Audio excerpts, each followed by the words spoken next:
اعوذ باللہ من الشیطان الرجیم بسم اللہ الرحمن الرحیم الحمد للہ رب العالمین الرحمن الرحیم اللہم صلی علی محمد وعلی آل محمد رب اشرح لی صدری ویسر لی امری واحلل عقدۃ من لسانی یفقہوا قولی اما بعد السلام علیکم ورحمۃ اللہ وبرکاتہ۔ جیسے کہ آپ سب لوگ جانتے ہیں کہ یہ مبارک مہینہ ربیع الاول کا ہے، اور تاریخ کی سیٹنگ کیے بغیر اسی مہینے میں جو امت کا اجماع ہے کہ آپ صلی اللہ علیہ وآلہ وسلم کی پیدائش ہوئی، اور اس کے منانے اور نہ منانے کے دلائل آپ کو پتہ ہے کہ پورا مہینہ خاص طور پر ربیع الاول میں چلتے رہتے ہیں۔ ایک طرف گروہ ہے جو کہتا ہے کہ اسے منائیں، اور اسے جس نے نہیں منایا تو وہ شیطان ہے، اور دوسری طرف وہ لوگ ہیں جو کہتے ہیں کہ یہ قرآن و حدیث سے ثابت نہیں، تو ہم اس کو منانے پر ہرگز تیار نہیں۔ لیکن اس کا مطلب یہ نہیں ہے کہ جو اس کو سیلیبریٹ نہیں کر رہے تو وہ مسلمان کے بجائے شیطان بن جائے۔ دیکھیے، رسول صلی اللہ علیہ وآلہ وسلم سے محبت، چاہے وہ کوئی گروہ ہو، کوئی فرقہ ہو، کوئی بھی مسلمان ہو، وہ اپنی جان سے بھی زیادہ کرتا ہے۔ جو یہ میلاد منا رہے ہیں ان کا طریقہ یہ ہے محبت کو دکھانے کا، لیکن جو میلاد نہیں منا رہے وہ سیرت پر کانفرنس کرتے ہیں، ڈیبیٹ کرتے ہیں، آپ صلی اللہ علیہ وآلہ وسلم کی احادیث کو بیان کرتے ہیں، اور ایسے پروگرام منعقد کرتے ہیں جس میں نبی صلی اللہ علیہ وسلم کی سیرت بیان کی جائے، آپ صلی اللہ علیہ وآلہ وسلم کے شمائل ڈسکس کیے جائیں، آپ صلی اللہ علیہ وآلہ وسلم کی سنتوں کو ڈسکس کیا جائے، تو وہ اپنے طریقے سے مناتے ہیں۔ اور جو میلاد کو منانے کا طریقہ اڈاپٹ کرتے ہیں کہ وہ میلاد کا ایک باقاعدہ میلاد منعقد کرتے ہیں، لائٹنگ کرتے ہیں، جھنڈیاں لگاتے ہیں اور نعتیں پڑھتے ہیں، تو ہر کسی کا اپنا اپنا طریقہ ہے، لیکن آپ کسی کی محبت پر یہ سوال نہیں اٹھا سکتے کہ وہ نبی صلی اللہ علیہ وسلم سے محبت نہیں کرتا۔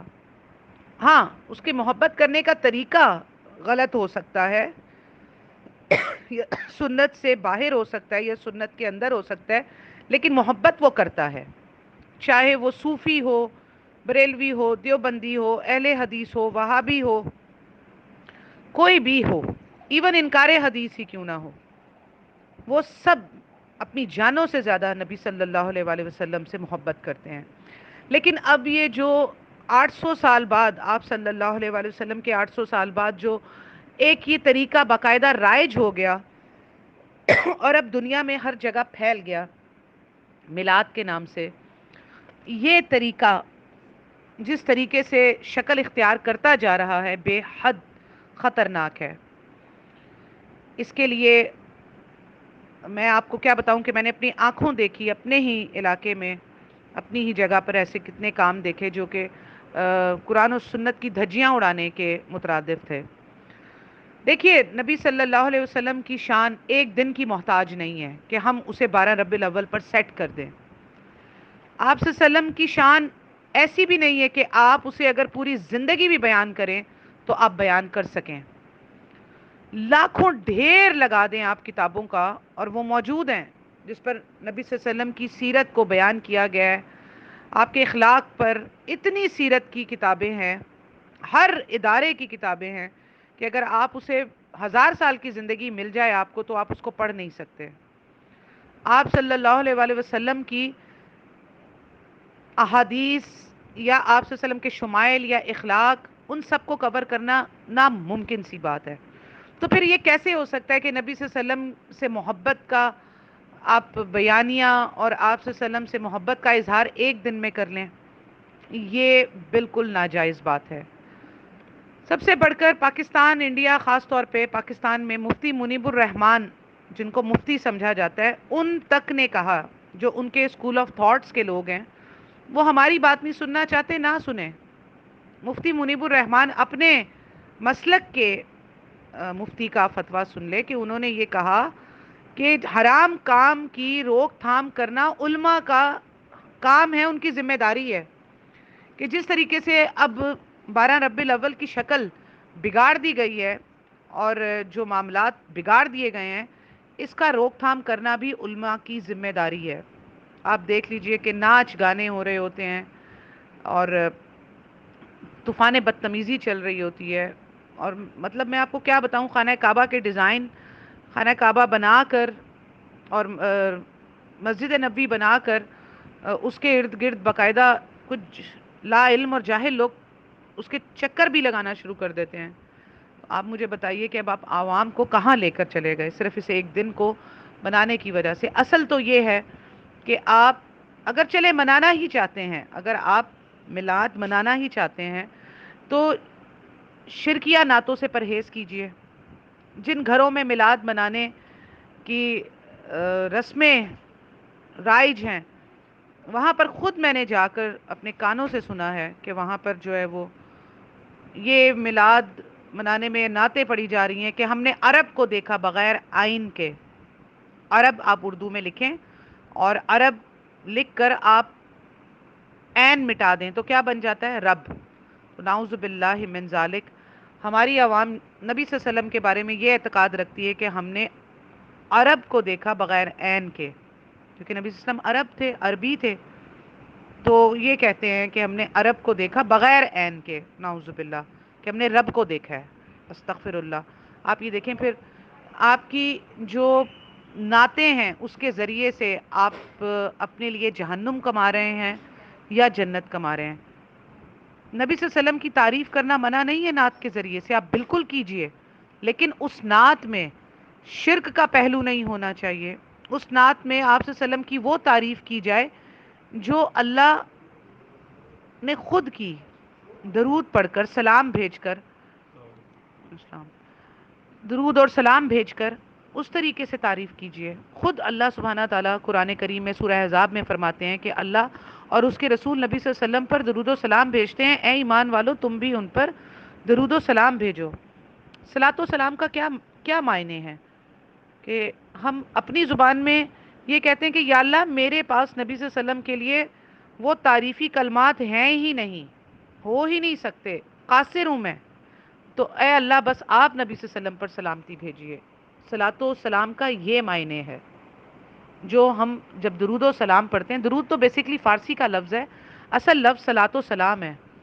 صلاۃ نماز کو بھی کہتے ہیں اور سلام کو بھی کہتے ہیں، سلامتی کو بھی کہتے ہیں۔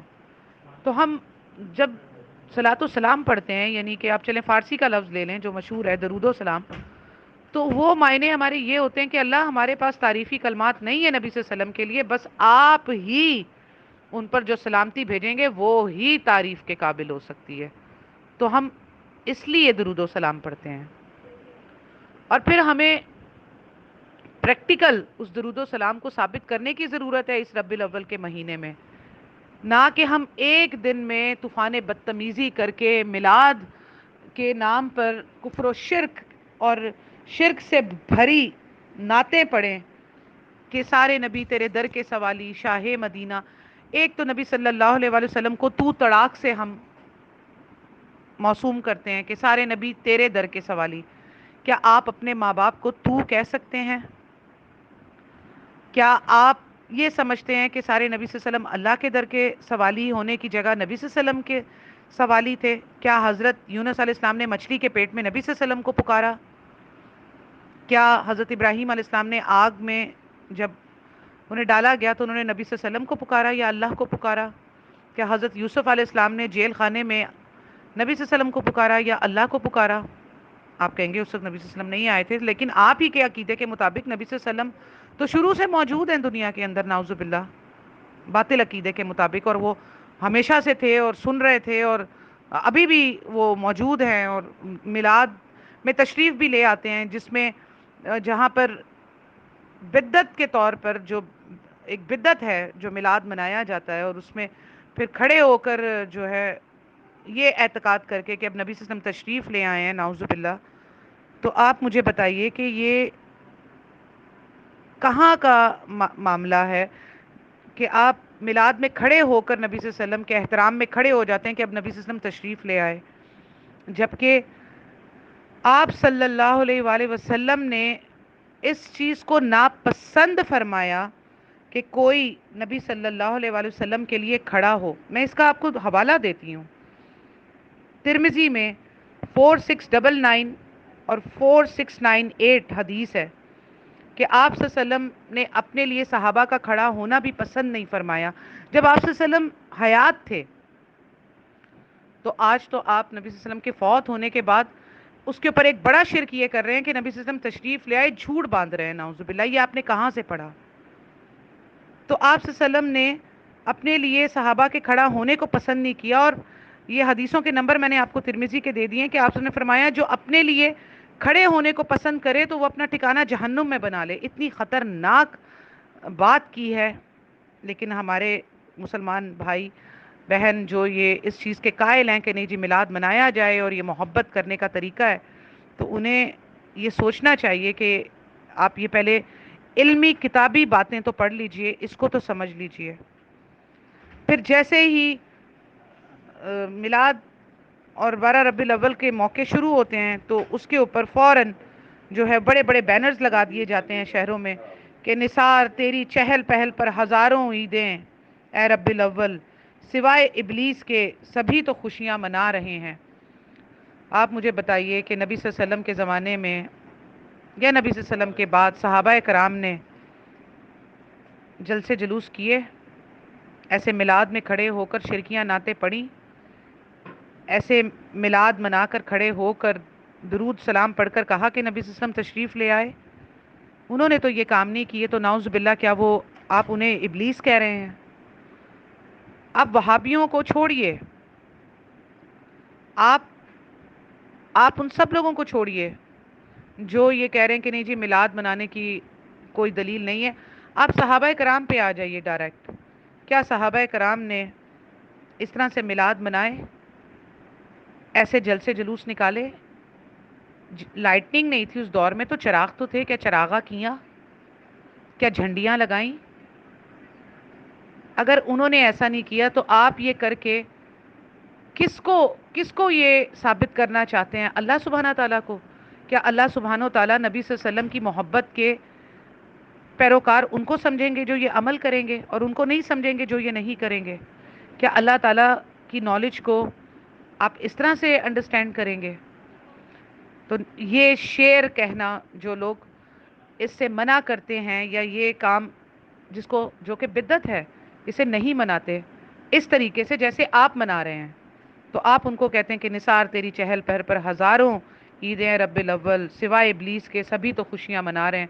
تو آپ نے دوسرے لفظوں میں حضرت ابو بکر صدیق رضی اللہ تعالیٰ عنہ، حضرت عثمان، حضرت علی، حضرت عمر فاروق اور برگزیدہ صحابیوں کو نعوذ باللہ من ذالک ابلیس کہہ دیا۔ کیونکہ آپ دکھائیے کہ ان میں سے ان بڑے بڑے خلفائے راشدین اور صحابہ میں سے کس نے عید میلاد النبی کے نام سے میلاد منایا ہو یا خوشی منائی ہو؟ آپ لوگ آج کیک کاٹ کے ہیپی برتھ ڈے یا رسول اللہ کہہ رہے ہیں، نعوذ باللہ۔ ٹھیک ہے، آپ اس چیز سے کیا ثابت کرنا چاہتے ہیں؟ یہ ہی نا کہ آپ یہود و نصارہ کے بالشت و بالش چل رہے ہیں۔ آپ نے اس حدیث کو پورا کر دیا کہ جو آپ صلی اللہ علیہ وآلہ وسلم نے فرمائی کہ تم یہود و نصارہ کے بالشت و بالش چلو گے، کہ اگر وہ کسی بل میں ہاتھ ڈالیں گے تو تم بھی ان کے بل میں ان کی طرح اس بل میں ہاتھ ڈالو گے۔ آپ نے یہی ثابت کر دیا، جس طرح سے وہ 25 دسمبر کو حضرت عیسیٰ علیہ السلام کا ولادت کا دن بنا کر مناتے ہیں، آپ نے بھی وہی کام کیا، کیونکہ آپ نے اس حدیث کو پورا کر دیا۔ اب ہم سب میں سے وہ لوگ اپنا اپنا جائزہ لیں کہ جو ان حدیثوں کو پورا کر رہے ہیں، جو یہود و نصارہ کی مشابہت کر رہے ہیں۔ آپ نے فرمایا یہود و نصارہ کی مشابہت سے بچو، اگر وہ کیک کاٹتے ہیں پیدائش کی خوشی میں تو تم مت کاٹو، اگر وہ اپنے رسول کا میلاد منا رہے ہیں تو تم مت منانا، تم مت یہ کام کرنا، میں تمہیں اس سے ڈراتا ہوں۔ آپ نبی صلی اللہ علیہ وسلم کے خطبے کو پڑھیے جو آپ کو عید کی نمازوں میں اور جمعے کے دن میں خطبہ سنایا جاتا ہے جب امام ممبر پہ چڑھتا ہے، تو وہ مسلم صحیح مسلم کی حدیث نمبر 2005 کا خطبہ پڑھتا ہے، جس میں آپ صلی اللہ علیہ وسلم نے فرمایا کہ سب سے بہترین کتاب اللہ کی کتاب ہے، اور سب سے بہترین طریقہ میرا طریقہ ہے یعنی سنت، اور سب سے برا کام دین میں بدعت ہے۔ آپ مجھے بتائیے کہ ہر خطبہ اس سے شروع ہو رہا ہے کہ جس میں ترغیب دلائی جا رہی ہے اللہ کی کتاب کی، نبی صلی اللہ علیہ وسلم کی سنت کی، اور ڈرایا جا رہا ہے بدعت سے کہ دین میں نئے کام مت نکالیں۔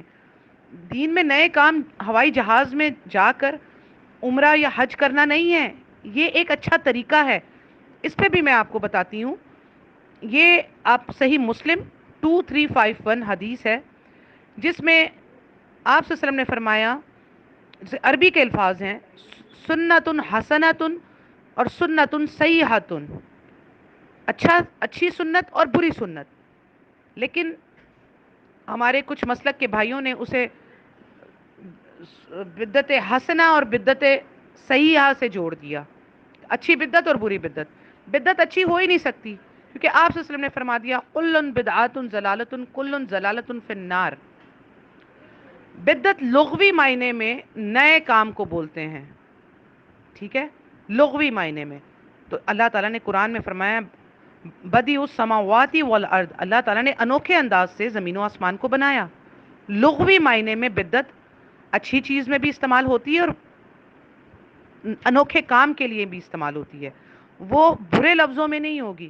لیکن جہاں بدعت کے معنی جو معنی ہیں وہ برے کے ہیں، یعنی کہ انوکھا کام دین میں انوکھا کام، اور دین نبی صلی اللہ علیہ وسلم سے سیکھا جائے گا، ٹھیک ہے۔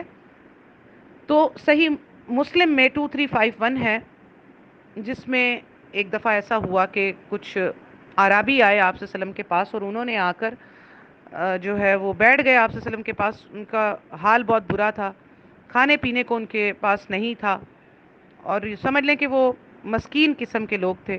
تو آپ صلی اللہ علیہ وسلم خاموش ہو گئے اور چپ کر کے دیکھنے لگے، اور آپ صلی اللہ علیہ وسلم کا چہرہ مرجھا گیا۔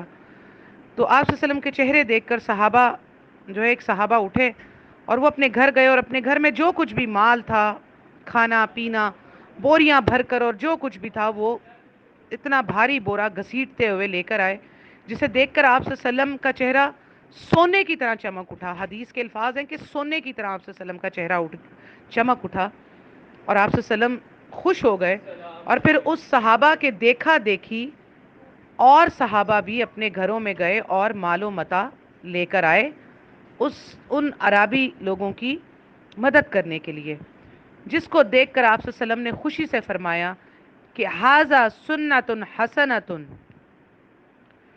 میرے دین میں ہر اچھا طریقہ سنت، اچھی سنت جو ہے وہ اچھا طریقہ اچھی سنت ہے، اور میرے دین میں ہر برا طریقہ سنت سیئۃ، بری سنت ہے۔ تو یہ ہے جی وہ حدیث جس کی بنا پر یہ کہتے ہیں کہ اچھا جی پھر تو آپ جو ہے وہ بدعت کر رہے ہیں، آپ اونٹ پہ بیٹھ کے حج کرنے جائیں، آپ جو ہے وہ جو ہے مسجد میں اے سی مت لگوائیں، مسجد میں اے سی لگا دیا۔ تو یہ سارے اچھے طریقے ہیں، یہ دین کے اندر کوئی نئی کام نہیں ہوا۔ آپ نے مسجد میں اے سی کے اندر نماز 4 فرض ہی پڑھی ہے، آپ نے اس کو ثواب حاصل کرنے کے لیے 5 فرض نہیں کر دیا، ورنہ پڑھیں پھر آپ 5 فرض۔ آپ اگر بدعت نہیں مانتے، برے طریقوں کو، خود کے ڈالے ہوئے، علماء کے ڈالے ہوئے، علماء سو کے ڈالے ہوئے طریقوں کو آپ برا نہیں سمجھتے، تو آپ 4 فرض کی جگہ 5 فرض پڑھیں، کیونکہ ایک فرض زیادہ پڑھنے کا تو آپ کو اجر ملے گا، اس میں آپ رکوع بھی کریں گے، سجدہ بھی کریں گے، قرآن بھی پڑھیں گے، حمد و ثنا بھی کریں گے۔ تو آپ کو کوئی کہے کہ 5 فرض پڑھیں، آپ کہیں گے نہیں نہیں نہیں، یہ ثابت نہیں ہے نبی صلی اللہ علیہ وسلم سے۔ تو میرے بھائی میری بہنوں، اسی طرح میلاد کی یہ جو محفلیں جس طریقے سے آپ لوگ آباد کر رہے ہیں، یہ بھی ثابت نہیں ہے، الٹا اس سے گناہ ثابت ہے۔ جو نعتوں میں شرک اور غلو آپ نبی صلی اللہ علیہ وسلم کی ذات میں کر رہے ہیں، وہ بذات خود شرک ہے۔ اچھی نعت بالکل پڑھیں، کون منع کرتا ہے، ہم بھی پڑھتے ہیں، ہم شاعری بھی کرتے ہیں اخلاق کے درجے میں، غلو سے بچ کر، شرک سے بچ کر ہم شاعری بھی کرتے ہیں، کیونکہ ایک صحابی نبی صلی اللہ علیہ وسلم کے لیے شعر پڑھتے تھے، جنگوں میں جوش دلانے کے لیے شعر پڑھتے تھے، اور آپ صلی اللہ علیہ وسلم اس کو سنتے تھے بہت شوق سے. تو نعت پڑھنا ایک صحابی کا بھی عمل رہا ہے جو کہ شاعری کی شکل میں پڑھتا تھا. اب اس کو آپ ایک نعت کے طریقے سے پڑھ لیں، ہے تو وہ شاعری ہی نا. تو یہ سب ثابت ہے، لیکن جس طریقے سے، جس غلو کی حالت میں آپ لوگوں نے اس کو کر دیا ہے، اس کی شکل بگاڑ دی گئی ہے. پھر کہتے ہیں کہ جی آپ جو ہے وہ لاؤڈ سپیکر ہے، یہ بھی بدعت ہے، سپیکر میں اذان نہیں دیں. پہلے تو اذان نہیں دی جاتی تھی، تو سپیکر، جہاز پہ عمرہ حج کرنا، مسجد میں اے سی لگانا، قالین بچھانا، یہ سب اچھے طریقے ہیں. مسلم کی 2351 حدیث آپ یاد رکھیں، اور اس وقت ان کو آپ یہ دلیل دیجئے. مسلم کی 235 نمبر، انٹرنیشنل نمبرنگ آپ کو بتا رہی ہوں، جو اسلام 360 میں آپ کو آسانی سے مل جائے گا. اور پھر ایک اور الزام لگاتے ہیں کہ دیکھو اس طریقے سے تراویح کی نماز بھی تو حضرت عمر فاروق نے شروع کی. تو دیکھیے صحیح بخاری میں خود موجود ہے کہ آپ صلی اللہ علیہ وسلم نے خود جو ہے تراویح کی نماز پڑھی 3 راتوں تک. 3 راتوں آپ صلی اللہ علیہ وسلم نے تراویح کی نماز پڑھی. تو اس کی اصل موجود ہے، جس کو حضرت عمر بن خطاب رضی اللہ تعالیٰ عنہ نے باقاعدہ شروع کروا دیا. تو یہ بھی اسی میں آ گیا اچھا طریقہ کہ آپ صلی اللہ علیہ وسلم کے فوت ہونے کے بعد لوگوں نے قیام اللیل کرنا چھوڑ دیا تھا، اور پھر بعد میں قیام اللیل کیا تو مسجدوں میں کوئی ٹولیاں بنا کر الگ الگ جو ہے وہ اس طرح سے پڑھ رہا ہوتا تھا. تو حضرت عمر بن خطاب نے ان سب کو ایک امام کے پیچھے جمع کر دیا. اور پھر حضرت عمر بن خطاب نے کہا، بخاری میں اس کا نمبر ہے 2010، جس میں حضرت عمر بن خطاب نے کہا، نعمت بدعات ہذہ، کتنی اچھی بدعت ہے یہ. یعنی لغوی معنی میں ایک نیا کام کیا نا، ایک نیا طریقہ، جو آپ کو میں نے مسلم میں نبی صلی اللہ علیہ وسلم نے بتایا کہ سنت حسنت. تو یہ بدعت اس وقت قرآن کے لغوی معنوں میں آئے گا کہ نعمت بدعات ہذہ، یہ کتنی اچھی بدعت ہے. یعنی کہ ایک نیا کام میں نے کیا جس کی اصل آلریڈی صحیح بخاری 731 میں موجود ہے، جو کہ آپ صلی اللہ علیہ وسلم نے 3 راتیں تراویح پڑھائیں، اور پھر اس کے بعد آپ صلی اللہ علیہ وسلم چوتھی رات حجرے سے نہیں نکلے، اس وجہ سے کہ کہیں امت پہ یہ فرض نہ ہو جائے. تو آپ یہ دیکھ لیں کہ آج بھی تراویح کو جو عمر بن خطاب نے ایک امام کے پیچھے کھڑے کر کے جاری کر دی، اس کو کوئی بھی فرض نہیں کہہ سکتا. نبی صلی اللہ علیہ وسلم کی مخالفت نہیں کوئی کر سکتا، کیونکہ آپ صلی اللہ علیہ وسلم نے 3 راتیں پڑھائیں. تو اسی اصل کو لے کر عمر بن خطاب نے کہا کہ آپ ایک امام کے پیچھے کھڑے ہو کر اسے پڑھیں. تو یہ جو اس طرح کی باتیں کرتے ہیں، اور پھر یہ مثال بھی دیتے ہیں کہ جی آپ دیکھیں کہ وہ مدینہ کی مسجد میں اذان دی جاتی تھی، پھر 2 اذانیں دینے جانے لگیں جمعے کی، تو وہ بازار میں دوسری اذان دی جانے لگی. تو کہا کہ یہ حضرت عثمان نے اپنے زمانے میں بھی تو بدعت شروع کر دی، نعوذ باللہ. اذان دینا سنت سے آلریڈی پہلے ہی سنت کی اصل موجود ہے دین میں. تو جب آبادی بڑھ گئی، لاؤڈ سپیکر تو نہیں تھے اس وقت، ترقی تو نہیں ہوئی تھی، تو اذان کی آواز دور تک باقی جگہوں پر نہیں جاتی تھی، اور کئی لوگوں کو نہیں پتا چلتا تھا، جو مصروف ہوتے تھے تجارت میں، کاموں میں، ان کو نہ گھڑیاں تھیں، ان کو پتہ نہیں چلتا تھا. اذان کی آواز سے ہی مسلمان مسجد کی طرف آتے تھے. تو اس وجہ سے جمعے کے خطبے کے لیے جمعے کی اذان جو ہے پھر بازار میں دی جانے لگی، تاکہ لوگوں کو پتہ چل جائے اور وہ جمعے کی نماز کی طرف لپک پڑیں اور اپنے کاروبار بند کر دیں. تو اذان دینے کی اصل آلریڈی موجود ہے. آج تو لاؤڈ سپیکر ہونے کے باوجود بھی ایک گلی میں 4 مسجدیں، اور 4 مسجدوں سے لاؤڈ سپیکر سے ہی اذانیں ہو رہی ہوتی ہیں، جبکہ اس وقت تو لاؤڈ سپیکر کی ضرورت بھی نہیں ہے. آپ اگر ایک گلی میں اذان دے رہے ہیں، اونچی آواز سے بھی آپ کھڑے ہو کر اذان دیں گے تو سپیکر کے بغیر بھی آ جائے گی، لیکن پھر بھی سپیکر کے ساتھ ایک گلی میں 4 مسجدوں میں اذانیں ہو رہی ہیں. تو اس طرح کی باتیں کرنا، ان لاجیکل معاملات کو ڈسکس کر کے نعوذ باللہ صحابہ کرام پر یہ بدعتوں کا الزام لگانا، جس بدعت سے نبی صلی اللہ علیہ وسلم نے کہا کہ ہر بدعت گمراہی ہے اور ہر گمراہی جہنم میں لے جانے والی ہے، آپ اپنی بدعتوں کو ثابت کرنے کے لیے نعوذ باللہ خلفائے راشدین پر الزام لگاتے ہیں. اللہ سبحانہ تعالیٰ سے آپ لوگوں کو خوف کرنا چاہیے، ڈرنا چاہیے. اب آپ یہ دیکھیے کہ نبی صلی اللہ علیہ وسلم کس قدر خیال کرتے تھے. صحیح بخاری کی حدیث آپ کو 247 بیان کر رہی ہوں کہ نبی صلی اللہ علیہ وسلم نے ایک صحابی کو وضو کی دعا سکھاتے ہوئے کہا کہ آپ یہ کہیں کہ بھی نبی کا ارسلتا. تو اس صحابی نے کہہ دیا بھی نبی کا رسول اللہ رسولہ. تو اس پر آپ صلی اللہ علیہ وسلم نے فرمایا کہ نہیں، وہی کہو جو میں نے تمہیں سکھایا ہے. ٹھیک ہے. اسی طرح ترمذی میں 2738 نمبر کی حدیث ہے کہ ایک صحابی نے چھینک پر یہ کہا کہ الحمد للہ وسلام علی رسول اللہ. تو اس پر صحابی رسول صلی اللہ علیہ وسلم نے اسے کہا کہ نہیں، یہ مت کہو، درود تو ہم بھی پڑھتے ہیں آپ صلی اللہ علیہ وسلم پر صلاۃ و سلام بھیجنا ہر مومن کا شاعر ہے، لیکن تم یہ کہو جو رسول اللہ نے سکھایا ہے کہ الحمدللہ یا الحمدللہ علی کل حال، یہ پڑھو. جبکہ اس شخص نے چھینک پر الحمدللہ وسلام علی رسول اللہ پڑھا، آپ صلی اللہ علیہ وسلم پر درود بھیجا، سلام بھیجا، کوئی برا کام تو نہیں کیا، کوئی منتر تو نہیں پڑھ دیا تھا. لیکن اسے منع کیا صحابی نے کہ نہیں، ہمیں رسول اللہ نے یہ سکھایا کہ الحمدللہ علی کل حال پڑھ لو. تو آپ صلی اللہ علیہ وسلم کی اس بات کو بدلنا بھی نہیں ہے. صحابی اتنی باریک باریک باتوں کا خیال رکھتے تھے. تو اب آپ مجھے بتائیے کہ جو طریقہ واردات ہم لوگوں نے اس وقت شروع کیے ہوئے ہیں، میلاد منانے کے، شرکیہ نعتیں پڑھنے کے، ایسی ایسی نعتیں ہیں کہ اگر میں آپ کو 1 گھنٹہ صرف وہ نعتوں میں سے شرک نکال نکال کر بتاؤں تو آپ کے ہوش اڑ جائیں.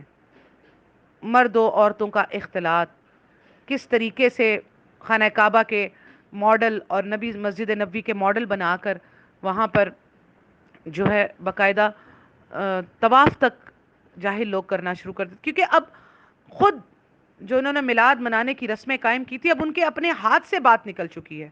اب ان کو اس کا لگ پتا گیا ہے کہ انہوں نے یہ جو کام کیا تھا، اب اس کا وبال ان کے گلوں میں آ کر پڑ رہا ہے. کیونکہ ان لوگوں نے میلاد اور جھنڈیاں اور جلوس اور جلسے نکالنے پر ووٹ دیے تھے اور اس پر لوگوں کو ابھارا تھا، جوش دلایا تھا کہ آپ کریں، اور یہ جو خوشیاں نہیں مناتے یہ ابلیس ہیں. تو اب وہ لوگ پچھتا رہے ہیں بیٹھ کے کہ اب جو لوگوں نے اس کی جگہ اور مزید خرافات اس میں ڈال کر اب کر رہے ہیں، تو اب وہ لوگ ان کو روک رہے ہیں، لیکن اب ان خود کے روکنے سے بھی لوگ نہیں رک رہے. تو الحمدللہ پھر وہ لوگ شروع سے اس سنت پر قائم ہیں، جو قرآن و حدیث کو پڑھتے ہیں، علم حاصل کرتے ہیں، ان کو وہ ڈھونڈتے ہیں قرآن و حدیث میں کہ کسی صحابی نے منائی ہو تو چلو پھر ہم جو ہے منائیں، ہم بھی یہ کام کریں.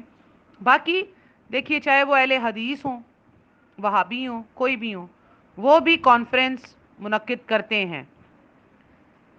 ہر انسان اپنے اپنے طریقے سے میلاد منا رہا ہے. میں بھی اس وقت میلاد ہی منا رہی ہوں، کیونکہ میں ربیع الاول کے اس مہینے میں داخل ہو کر آپ لوگوں سے گفتگو کر رہی ہوں نبی صلی اللہ علیہ وسلم کے اخلاق کے بارے میں. ان کی حدیثیں میں نے بھی آپ لوگوں سے بیان کی. تو میں نے کیا کیا ہے؟ میں نے آپ صلی اللہ علیہ وسلم کا ذکر کیا، ان کی حدیثیں آپ تک پہنچائیں. جیسے کہ آپ نے فرمایا کہ قرآن کی ایک آیت یا ایک حدیث، قرآن کی آیتوں کو بھی حدیث کہا جاتا ہے، قرآن کے اندر خود درج ہے آیتوں سے. سورہ زمر میں بھی ہے، سورہ کہف میں بھی ہے. حدیث کہتے ہیں بات کو بھی، کلام کو بھی. تو آپ صلی اللہ علیہ وسلم نے فرمایا کہ قرآن کی ایک آیت یا حدیث سن کر، پڑھ کر، عمل کر کے آگے پہنچانا جو ہے پوری رات کی عبادت کرنے سے افضل ہے. اور دوسری حدیث میں فرمایا کہ 100 نوافل پڑھنے سے افضل ہے. تو میں اس وقت کیا کر رہی ہوں؟ میں میلاد منا رہی ہوں، لیکن میں یہ میلاد صرف 12 ربیع الاول کو نہیں مناتی. میں یہ الحمدللہ پورا ہفتہ، پورا مہینہ اور پورا سال مناتی ہوں. کیونکہ الحمدللہ اللہ کی رحمت سے، مدد سے ہی میرا کام ہی کچھ ایسا ہے کہ اللہ نے مجھے دین کے ساتھ جوڑا ہوا ہے، اور دین کی ذمہ داری میرے کندھوں پر ہے، جسے میں جب تک زندہ ہوں ادا کرنے کی پوری کوشش کروں گی اللہ کی مدد سے. تو میں تو پورا سال ہی یہ کام کرتی ہوں. میں جتنی دفعہ لیکچر لکھتی ہوں، لیکچر دیتی ہوں، اتنی دفعہ صلی اللہ علیہ وآلہ وسلم کہتی ہوں. تو میرا ایک دن تو مقرر ہے نہیں. کیا آپ یہ سمجھتے ہیں کہ نبی صلی اللہ علیہ وسلم سے محبت یا ان کی شان بیان کرنے کے لیے ایک دن کافی ہو سکتا ہے؟ یا نبی صلی اللہ علیہ وسلم کی اس دنیا میں آمد کے لیے ایک دن کافی ہے خوشی منانے کے لیے؟ ہرگز نہیں، ہرگز نہیں. نبی صلی اللہ علیہ وآلہ وسلم کی اس دنیا میں آنے کی آپ کروڑوں سال کی بھی زندگی مل جائے نا خوشی منانے کے لیے، تو وہ بھی کسی کھاتے میں نہیں آتی. تو دیکھیے، نبی صلی اللہ علیہ وآلہ وسلم کے میلاد کو جو نہیں منا رہا، جو احتیاط کرتا ہے، جو سنت کے مطابق، قرآن کی اور سنت کی اور احادیث کے دلائل کے مطابق چلتا ہے، آپ انہیں شیطان کہہ کر اپنے آپ کو مصیبت میں مت ڈالیے. قرآن میں اللہ تعالیٰ نے فرمایا ہے کہ اسراف کرنے والے، یعنی کہ جو اسراف کرتے ہیں، فضول خرچی کرتے ہیں، وہ شیطان کے بھائی ہیں.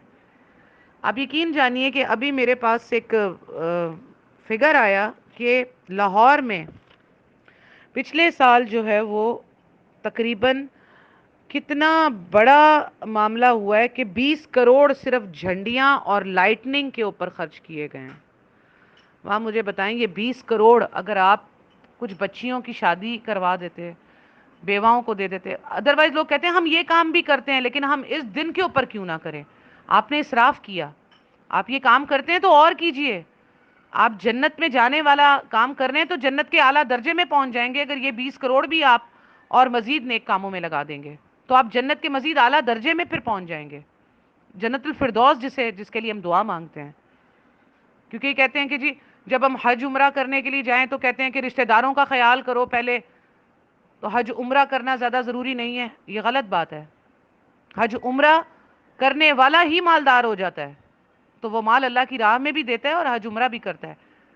نبی صلی اللہ علیہ وسلم کے میلاد منائیے، بالکل منائیے، کانفرنس کی شکل میں، حدیثیں سنا کر، ایسے معاملات کر کے کہ جس سے آپ فائدہ پہنچائیں لوگوں کو، نہ کہ بدعت کی گہرائیوں میں پھینک دیں، جس پر آپ صلی اللہ علیہ وسلم نے سخت وعید کی ہے کہ ہر دین کے اندر ایجاد کی جانے والا نیا کام بدعت ہے، ہر بدعت گمراہی ہے اور ہر گمراہی کا راستہ جہنم ہے.